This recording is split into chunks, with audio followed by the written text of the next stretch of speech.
Yes. Now, what do you think is more important to a blind man, crippled man? Because there are many people who are crippled and blind. And what do you think is more important to them when you think about it? Hearing the voice of God or following a person who heard the voice of God? What do you think is more important to a blind man to see that he takes over the world for a profit in the name of a prophet, or a crippled man to be well? What's more important to him? Do you think it's more important that he take over the world for in the name of a prophet, whether it be Islam or any other prophet, or walk and hear the voice of God and be made whole? What do you think is more important to the people who are desperate, people who are tormented, people who are filled with fear, to get off the drugs that they take, to try to become normal? Because drugs weren't designed to make you right. Drugs were designed to put your head in a place where you can, by your own power, be right, or obey God. And a lot of people are on drugs doing things they shouldn't be doing, and those drugs are to sedate them so they can think it's okay. What do you think is important to those people, that they conquer the world for another prophet who, for intents and purposes, heard God's plan for his life?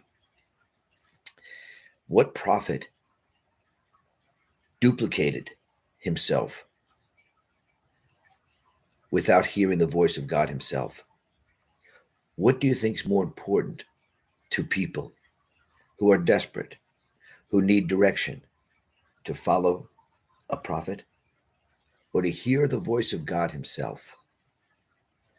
I was struggling in a situation where tradition taught me that I have to go to another man who has more knowledge of God than I do, and he could teach me about God. But the only problem was he didn't hear God himself.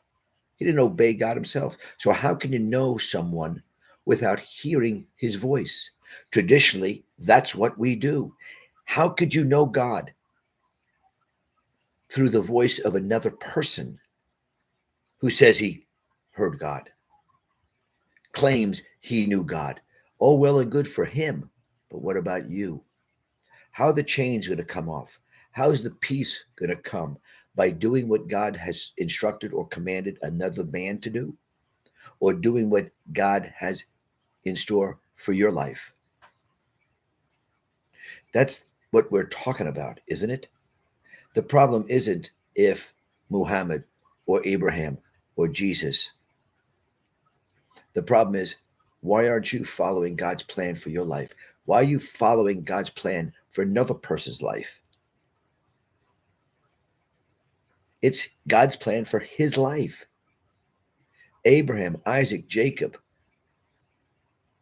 the, the prophet Abraham. Of course, God had a different plan for Abraham's life than for Isaac, his son. And Moses, different plans for different people. And God related, call him Allah, call him whatever you want. God had different plans for different people.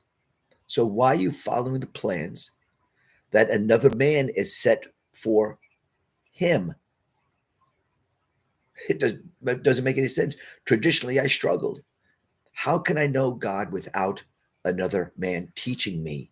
Traditionally, it's impossible unless we serve a living God. Is there any debate that your God, Allah, or my God, Jehovah, is alive? Is there any debate there? That we serve a living and alive God who has spoken to the prophets? And when did that end? Something so magnificent and glorious. When did God put a stamp of not talking to people at all, ever again? When was that momentous event occurred? When? And why would it occur? Why would God talk to the last prophet and nobody else? I was listening to an account of a person in World War II sitting around with a bunch of his men. And that's when God speaks to people. He speaks to people outside the realm of your synagogue or your temple or wherever you congregate. God usually shows up outside those places. And in World War II, this man recounts the story where he heard a voice tell him, "You're going to make it through this war alive." And it was so audible that he said, "Did any of you guys hear that? Did any of you guys hear what was just spoken?" And nobody did. That man made it through the war by the promise of God. God spoke to him, just like he's spoken to me. I did not know that I can get to know God intimately without another man teaching me. The only faith is the faith that teaches our God is alive. When our God is alive, what are we doing? Seeking a person, a flesh and blood person. What's more important to a blind man? He takes over the world for the prophet Muhammad, or receives his sight because he heard and obeyed God Almighty. Now he has his sight, or someone that can get off the drugs of anxiety or stress because they obeyed the voice of God and made their life right. I was tormented, filled with pain, filled with